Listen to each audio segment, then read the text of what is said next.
سڵاوی نەری خۆشەویست، من شیراز جەلان، ئەکتەری شانۆ سینەما. تەمەنم 30 ساڵە و خەڵکی سلێمانیم و لە سلێمانیش دانیشم.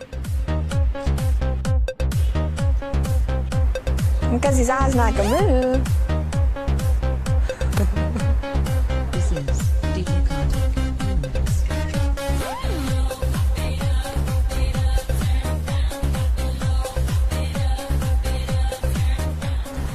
چۆن ئەکتەریم هەڵبژارد، من لە مەکتەب لاسایی مامۆستا و تەلەبەکانی ڕەفیقمە کردەوە و کە ئیشیشمە کرد هەمان شێوە لاسای هەموو کەسێکمە کردەوە چکە حەزم لە نواندن بوو.